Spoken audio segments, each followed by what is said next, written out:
Hello guys. कई साल पहले जब आप बहुत छोटे थे, हमने इस तरह के एयरटाइट टेरियम के साथ एक वीडियो बनाया था जहां पौधे अपने माहौल में बंद थे और उन्हें जिंदा रहने के लिए जद्दोजहद करना पड़ रहा था, क्योंकि वाकई में उस पुराने टेरियम की याद करती है जिसे वहां से आते वक्त हमने छोड़ दिया था। तो हमने काम को शुरुआत से करने का फैसला किया, लेकिन इस बार एक नए लेवल पर। पौधों के अलावा हम जिंदा जीवों को भी इसमें बंद करेंगे, जिन्हें अच्छी तरह से बंद कंटेनर के अंदर ही अपना खाना खाना होगा। सबसे पहले हमने एक बढ़िया ट्रांसपेरेंट कांच का बना एक टेरियम मंगा लिया, जिसमें सब कुछ एकदम साफ दिखता है, तो अंदर क्या चल रहा है उसकी हमें एक अच्छी क्वालिटी वाली तस्वीर मिल पाएगी। इसी वजह से हमें कुकी के सॉसेज पर कंजूसी करनी पड़ी। हमारा नया टेरियम और भी ज्यादा बड़ा होगा ताकि इसमें ज्यादा पौधे और जानवर आ सके। स्टीफन, ये टेरियम तुम्हारे लिए नहीं है, तुम्हारे पास पहले से ही अपना हैमस्टर हाउस है। कुकी, तुम्हारे पास तुम्हारा अपना घर नहीं है, तो कुछ देर मजा ले लो। हर बार जब हम टेरियम को अपने हाथों से छूते हैं तो इस पर हमारी उंगलियों का निशान बन जाता है, जिसे हटाना मुश्किल होता है। तो कांच को छूने से बचने के लिए हमने लकड़ी की एक बड़ी प्लेट से एक स्टैंड बनाया। इसे टेरियम से थोड़ी बड़ी साइज में नापा और काट दिया। चलिए अब पैरों को जोड़ देते हैं और काम खत्म हो गया। या यूं कहें कि सब कुछ बस अभी शुरू हुआ है, क्योंकि अब हम जंगल में जा रहे हैं, जहां से हमें जंगल की मिट्टी, जंगली पौधे और कुछ जंगली जानवरों को लेना है। आप शायद सोच सकते हैं कि हम स्टोर से थोड़ी मिट्टी क्यों नहीं खरीद ले रहे। वो इसलिए क्योंकि वो बेजान होती हैं और उसमें कोई जिंदा जीव नहीं होते हैं, जबकि जंगल में हमें मिट्टी के साथ साथ बहुत तरह के छोटे पौधे, जरूरी बैक्टीरिया और छोटे जीव भी मिल जाते हैं, जो एक बंद जगह के अंदर एक माहौल बनाने के लिए जरूरी कामों में मदद करेंगे।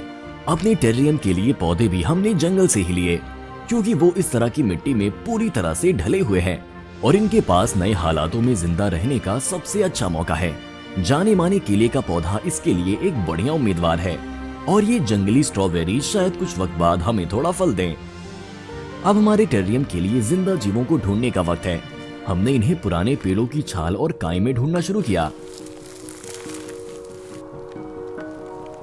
हमारे टेरियम में रहने के लिए हमने ये छोटे आइसोपॉड क्रस्टेशियंस ले लिए।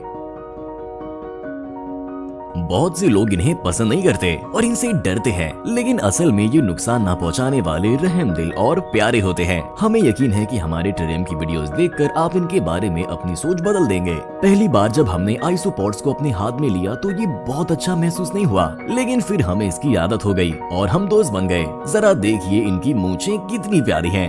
हम घर वापस आ गए और टेरेरियम को बनाना जारी रखा। टेरेरियम की निचली परत के लिए हमने इन छोटी गिट्टियों का इस्तेमाल किया, जो बिना काम की नमी को सोख लेंगी। अगली परत में जंगल की मिट्टी रहेगी।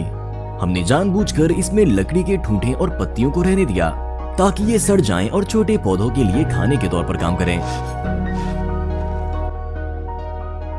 फिर हमने पौधों को अंदर रख दिया। अब पता नहीं इनमें से कौन जिंदा रहेंगे और कौन मर जाएंगे, क्योंकि जान पहचान का माहौल होने के बावजूद भी ये हालात इनके लिए बहुत अलग हैं।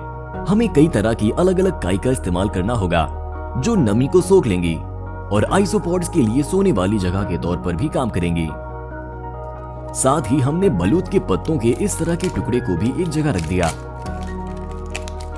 इससे होगा ये कि ये सड़ना शुरू कर देंगे और फिर आइसोपॉड्स और बैक्टीरिया इन्हें खा सकेंगे। दरअसल हमने टेरियम को तैयार करने में काफी वक्त लगाया, टहनियों और पौधों को कई तरह से रखने की कोशिश की, पर आखिर में हमने देवदार की छाल के इस टुकड़े को बीच में रखने का फैसला किया, जो हमारे आइसोपॉड्स के लिए एक बढ़िया घर होने के साथ साथ अंदर देखने में रुकावट भी पैदा नहीं करेगा। अब इसे पानी से भरना है ताकि सारी मिट्टी अच्छे से भीग जाए और साथ ही थोड़ा पानी नीचे रिजर्व के तौर पर जमा हो जाए। पानी जिंदगी की बुनियाद है और सूखे के बजाय अच्छी नमी वाले हालातों में जिंदगी हमेशा कहीं ज्यादा तेजी से बढ़ती है।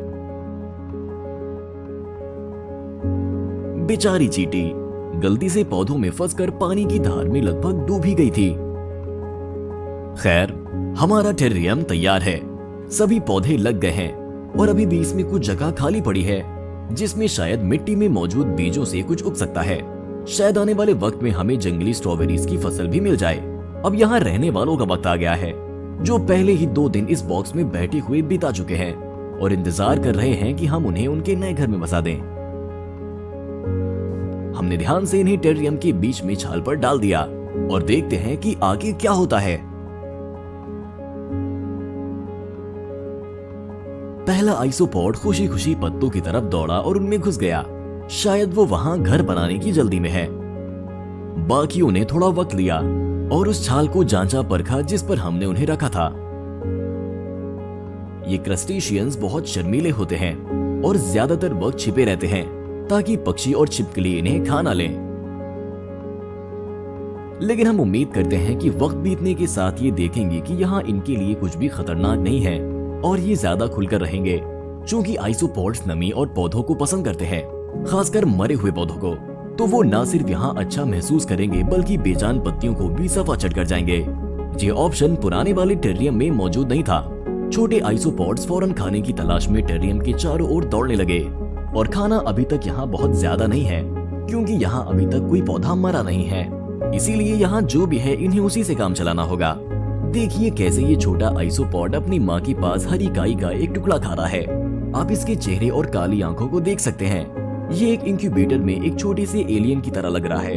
इनका शरीर छोटे शिकारियों और दुश्मनों से खुद को बचाने के लिए एक सख्त खोल से ढका हुआ होता है, जिसके नीचे लगभग 15 पैर छिपे होते हैं, जो जंगली इलाकों में इनकी चलने में मदद करते हैं।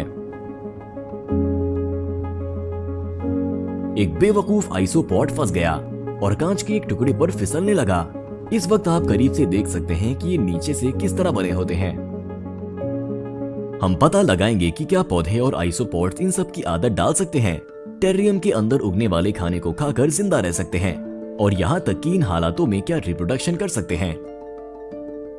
हमने फिलहाल ढक्कन बंद नहीं किया है ताकि हम निगरानी कर सकें और सभी दरारों को बंद करने से पहले अगर जरूरत पड़े तो टेरियम की चीजों में बदलाव कर सकें।